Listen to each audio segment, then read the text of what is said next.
Hey Elliott, how's it going? Pretty good, Josh. How about you? I'm doing pretty well. We're just recently on the heels of you doing the Phi 201, throwing you a curveball here. We didn't even practice this, but how did how did that go for you? And did you get any like feedback or anything from the group, like as far as good, bad, indifferent? No, I think it was all pretty positive. I think it went well. I felt inside baseball, I felt like Alan's sidekick. But Alan was a great pro co-presenter as he also created so much of the content that he made me look good. But yeah, it was a good time. As a observer, I definitely didn't think you appeared to be a sidekick. It felt pretty equal across both of you. So I think you did a good job, and it was fun to watch you guys go through that and field the questions and comments that were coming in from the group. And it was an amazing turnout again. I think of at least 60 something people there, and it was a full house, and it seemed like everyone was very engaged. And I know there was a lot of really good conversation and probably could have gone on for many hours afterwards, but we got kicked out of the library as per usual. That's right. Yeah, no, I mean it was a lot of fun and I don't remember what the exact count was, but I know it was mid 60s or somewhere in the 70s. So, yeah, we're getting good turnouts for these informational sessions, which I think is really good. I know that a lot of other Phi chapters do more education or have at least historically, and I think that's kind of been a gap for us. So, we're real good about being social and doing the St. Louis thing and drinking a beer. But yeah, no, good to make sure that people are feeling educated and getting that 1% better where possible. Yeah, I think so too. And I certainly hope that we continue this trend and maybe sprinkle them in once a quarter or maybe even more often if possible. But I think it seems like, I mean, just with the turnout that we've had compared to the case studies, it seems to be some successful and something that people are looking for. Yeah, certainly. Well, turning our attention to the topic today, I wanted to talk to you about a comment that I received from my oldest son, Caleb, a couple of weeks ago. This was right around the time that I celebrated my quitiversary, my 1 year anniversary of leaving the full time W 2 job. And I had mentioned to him that we did a little bit of just celebrating the day, I guess, my wife Lori and I did. And he replied back, "Yeah, it's really great that you did that." And he said something along the lines of, "You beat the system, and especially the way that the economy is heading." And I was kind of taken aback by that a little bit because I felt like, to an extent, there was maybe a bit of an implication that something like that isn't necessarily repeatable in the current environment, or that there was another way that I took it, as well as that maybe I did something that other people don't have the opportunity to do. And so I kind of went back and forth with him just a little bit and just said, I kind of took a little bit of a humble approach and said, I don't really think I beat a system per se, but especially over having a 25-year work career, but I really didn't kind of start my FI journey until my mid 30s, and then didn't even purchase my first rental property until I was 39. I went through a whole bunch of like bad things in my 20s and early 30s. We can link back to my origin story regarding all that stuff, but really didn't start even understanding how to manage money or start saving, let alone investing, until my mid 30s. And lo and behold, like 13, 15 years later, and get to a point where early retirement is a possibility. So it wasn't an overnight success, and I didn't pull any kind of, you know, strings or anything like that to get to this kind of spot. So he just said that he thought that people, it's getting harder and harder for people to retire at traditional retirement age, let alone at all. And for someone that's 25 years old, I just was I felt I haven't talked to him more about it since then, and I'm still trying to kind of collect my thoughts, and we'll get to a point where maybe I'll have be able to have this conversation more in person with him. But I just wanted to kind of bounce that off of you and kind of get your thoughts on something like that. As you hear somebody that is really in the early stages of being an adult still, and maybe having the opinion that, oh, it's just going to be so hard for me to ever reach that type of milestone, and essentially almost sounds like he's just thinks that that's not achievable and he's going to work forever. Right. Yeah, there's a lot of different ways to go with that. I mean, first, yeah, I mean, it's not uncommon, I think, in probably every generation just feels like, oh, yeah, I have it worse than my parents had it. And it's very doom and gloom. And, nothing will be as good as what it was before. When I think if you look at the data more, you know, remove the anecdotes and look at the actual raw data itself, it's actually that you know life and just general progress has advanced every year. So by and large, now is the best time to ever have lived, despite all of the problems that we may have in this exact moment in time, right? Of course, I mean, the benefit of hindsight from you and me know that the most important thing that you have on your side as somebody that's practicing, these five principles or just saving money in general is time on your side. I mean, being 25 is the superpower that you don't even know that you have, right? Is if you can start saving or creating a gap between the money that you make and the money that you save or your expenses, and obviously the gap is the money that you save, and you actually go and invest that money, which was a discussion topic in our 201 class. Is yeah, you can't just go squirrel that away in your bank account. Like that's not how you're going to create that wealth that we do in the FI community. Is you actually need to invest that money. So yeah, I mean, to say that you quote unquote beat the system, I mean, I think what my initial comment to that is, yeah, all you had to do is show up to work 25 years straight and you beat the system. I think a lot of people, obviously, I say that very, very much jokingly. I mean, in that overall, if you live an intentional life, like we talk about in this community, you can get there much faster than even that timeline. And like you said, you found this much later in your career. It wasn't like you've been practicing it for 25 years and you just got there now. Even like I hope to pass on the learnings that I've had onto my children, and they do so much better, faster, whatever than even I did. Caleb, you can do it. It's funny that you mentioned something about this is the greatest time to be alive, and I've heard that sentiment a few times, and it's always interesting to see the opposing opinion of that, where it's like, oh, well, the boomers had it so great, and they had all the pensions, and they had all this and that.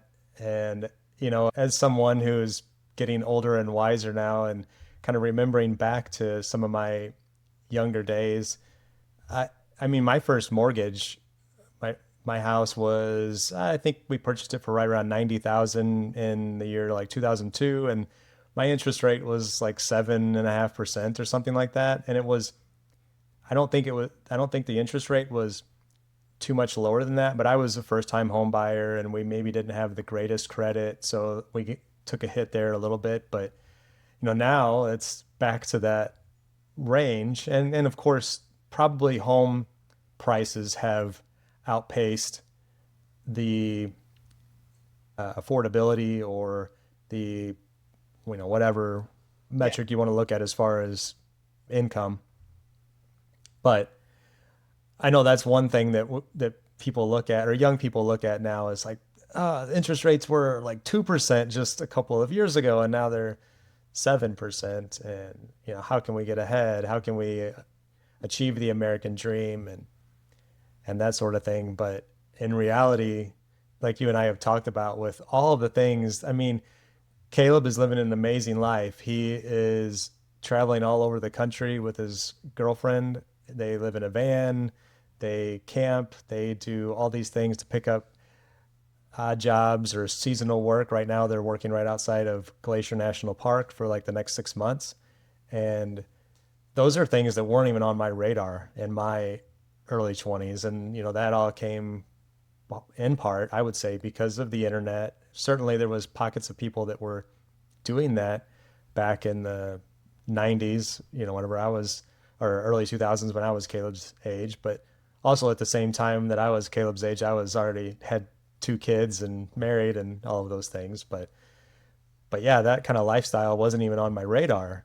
And I just thought it was go to college, get a degree, go to work, buy a house, buy a car.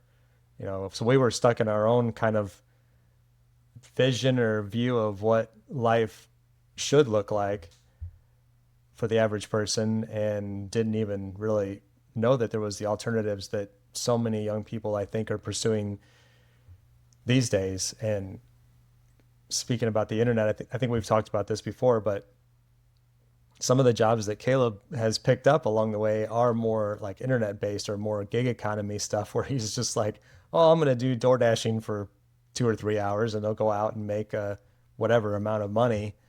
And again, things like that weren't available even to you, I would say, probably in your early to mid 20s. Certainly not for me. And yeah, it's just kind of it's interesting to me how people look at things from a different view, a different perspective, and how it seems like the either the economy is bad or things are heading in the wrong direction. But if you take a different look at it, like you mentioned, where we're living in the greatest time ever, it's the future is a lot brighter, I think. Yeah.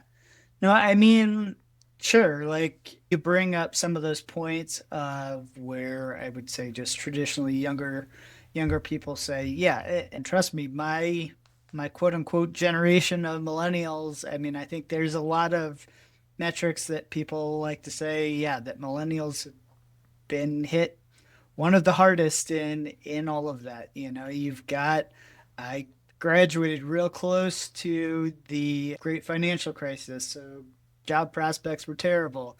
Then, I mean, you've got COVID, you've got all kinds of things like the fact that, yeah, I mean, sure, you can cherry pick statistics to say, yeah, hey, like I bought my first house and I mean, I don't remember the interest rate. It was in the threes, right? And then I bought my second house, probably also still in the threes.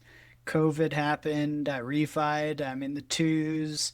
But now, yeah, to the point of going from to the twos to the sixes or sevens, like, yeah, of course, it sounds absolutely miserable. And but at the same time, like you look at historical ranges of where rates have been, and like you said, we're right back to kind of the historical average. So sure, you can anchor to any point in time and just be very anecdotal and say, oh, like how I can't justify this crazy change, but you got to look at a wider view than um, a very zoomed in perspective of, oh, this is the last 5 years that I've been looking and look at how it's hockey sticked.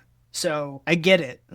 And to your point about living living the life that you want, like you describing Caleb's life today and how different that is from the life that you or I lived, like the prescription really from I felt like our parents' generation was go to college, go get a good job, you know, go buy the car, go buy the house, have family, have kids. Like that was the idea of the quote unquote good American life. Yeah, the thought pattern of living in a van, traversing the country and doing gig work. Yeah, that wasn't even a thing. Like for me, even, with the benefit of hindsight, I would have said that I I probably limited myself in not going and, working abroad or living abroad in college or doing something else where it wasn't, my little microcosm of the world.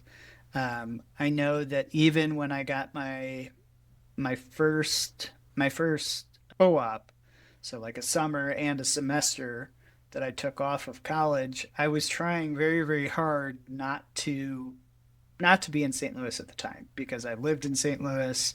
I went to school in Rolla, Missouri, all of like an hour and a half away, so you draw a circle of where I've been, and it was very, very narrow.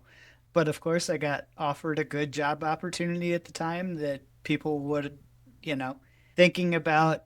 I got offered a job at Anheuser-Busch. That was a very well respected company. And turns out that was the year they got bought out by InBev, right? And my job prospect went from, hey, you've basically landed the job that's going to land you your full-time employment, to you have absolutely no chance of job prospects going forward here, at least in the near term anyway. So I take that tangent to say, yeah, we all have our stories of why things are all doom and gloom, but if you view from a wider perspective, I think it shows a slightly different story. And even with that setback that you had, I imagine, and correct me if I'm wrong, you were still striving to continue along that same path. So it was like, okay, I got to get the next full-time job so that I can continue in this direction. Maybe you didn't have all the pieces laid out as far as what, marriage, kids, and family and all that was going to look like at the time, but you were heading in the direction of that as opposed to looking at the opportunity of, hey, I just lost this job, but let's go travel the world and let's take an opportunity for a mini retirement or a sabbatical or whatever other terminology you could have used to take a break, so to speak, at that point in time, and or even just do something completely different. You hear those stories as well, where somebody's like, yeah, I was going to be an engineer, and then I decided that, hey, I really liked, I don't know, woodworking or something completely different than that. And I think that is so amazing that people can pivot and do those types of things with the opportunities that are available today and just the different types of opinions and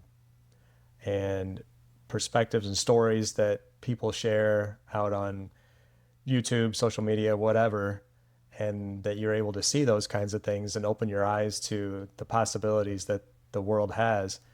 And yeah, it's kind of like when when I talk about how Caleb's living this life, it's in my mind, I think there's a part of me that I'm like, well, at some point he's gonna have to figure out what he wants to do when he grows up. You know what I mean? Like this is the parent in me also sort of anchoring back to like you mentioned, this was the prescription that we were given.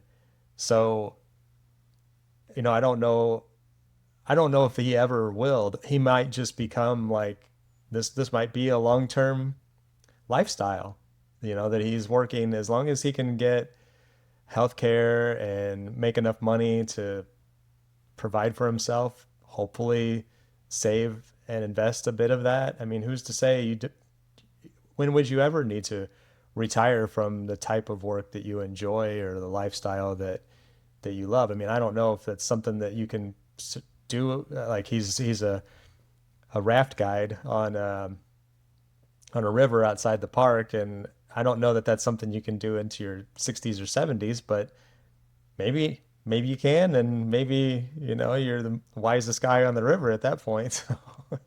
But That's yeah, I right. mean, yeah, Yeah, I mean, like I know I've referenced this book a number of times. I mean, Doc G's Taking Stock book. I mean, he references uh, more or less a parable of three brothers, and it's one that kind of follows the path that you and I took. That was just the nose of the grindstone approach. You know, you just do your job as quick as possible to try and reach that magic number and then be done, right? And then you've got, I would say, somebody else that takes a slightly slower approach, but kind of they're enjoying the ride, you know, more along the way. And then you've really got that last example of, hey, I've loved every single minute of it, and I don't care if I ever retire, right? Is there's nothing really stopping you from door dashing until till you're done with this world. But you know, like to say that,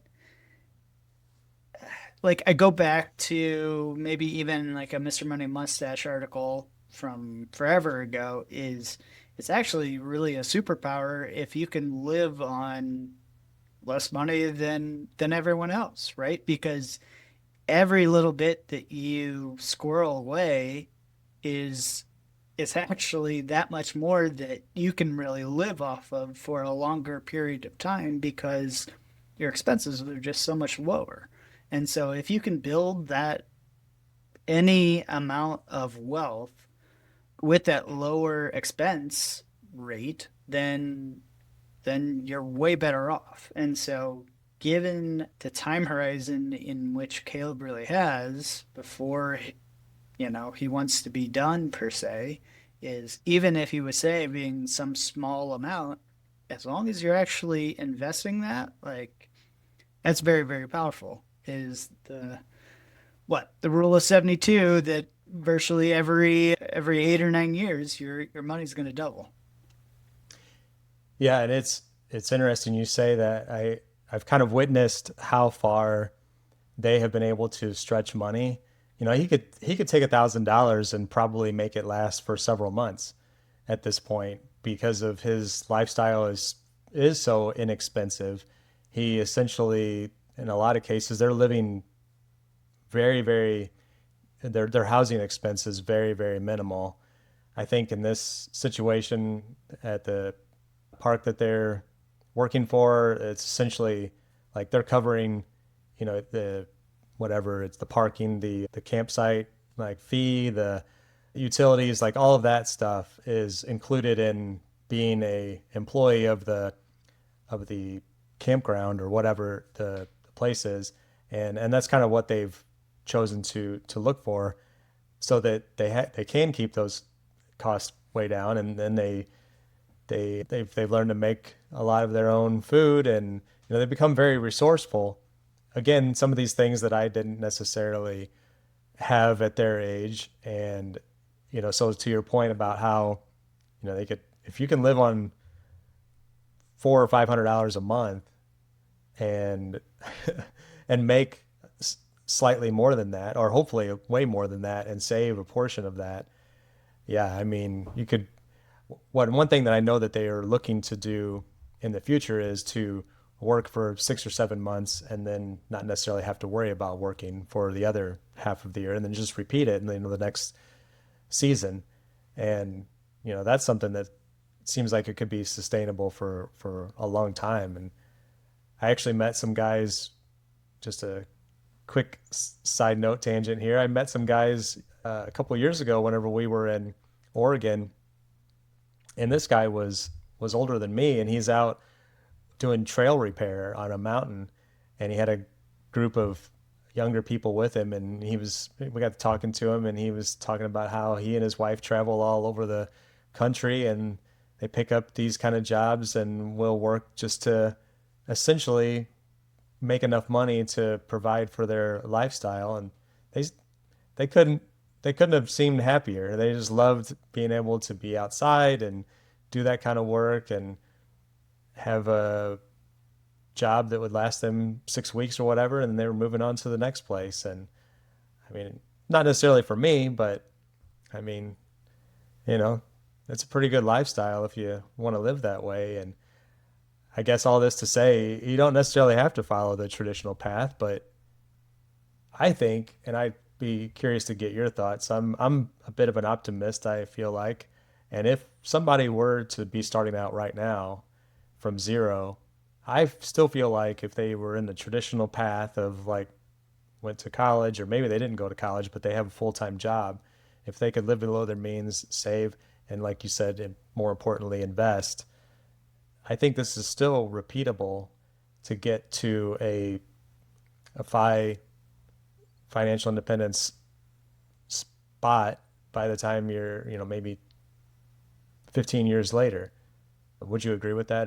Do you think we're still in that kind of state with our doom and gloom economy and all the bad things that are happening in the world? Yes. Is the very short answer. I am also, I don't know if I call myself an optimist or a realist, but I mean I think that yeah, I mean I have a long-term belief that the market goes up and to the right. And no matter what it's doing in the middle, it's still going to land over there. Like, I mean, you look at our economy right now is by like if you pay attention to the headlines, you would think that it's going nothing but down. But I mean, go go Google year to date of, S&P 500 or VTI or anything else. Like it tells you a very different story.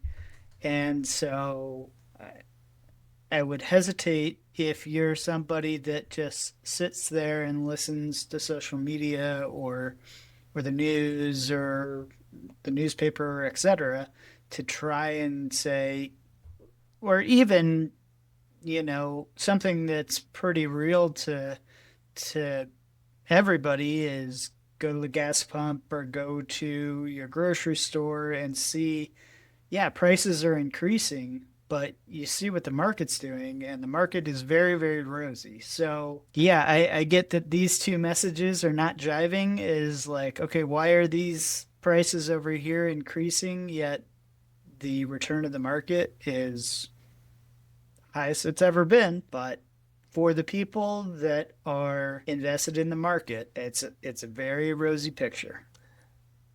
Yeah, it certainly is. And I mentioned a couple of weeks ago, whenever we were talking, you asked me if I'd been paying attention to the S&P, and I had said, yeah, I pretty much look at it every day. All I do is I open Google and I just put in there, S&P 500, and it pulls up to like today's chart. And I usually will look at like today it was relatively flat, but I'll kind of scroll down past the chart itself and I'll glance at the headlines for, like, in this case today, what's popping up under news is CNBC, Investopedia, Yahoo Finance, Market Watch. So I'll kind of glance at those headlines just to see if there's something, if we're going up or going down. Usually like the headline will say why.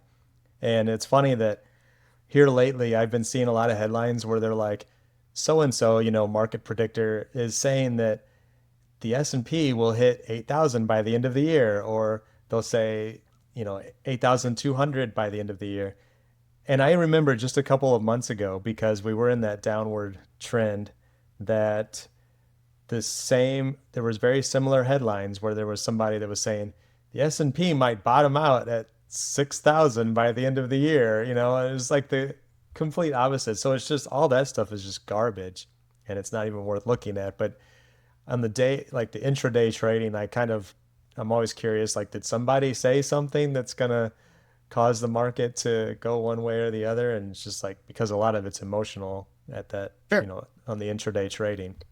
I mean, and what I would say to that is it's all noise, right? Is if that's how you trade, you're not investing, you're speculating. And you're gambling at the end of the day. And so, I mean, I think us within the FI world is just say we've got a long time horizon, and that's what we plan for. Is this isn't a get rich quick scheme. If that's more your speed, sports gambling and crypto are calling your name. But like, I don't think that that is your path to long term wealth by and large.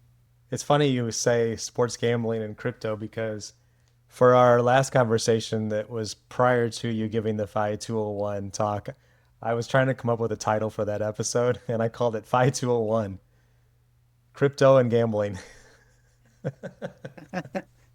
Yes.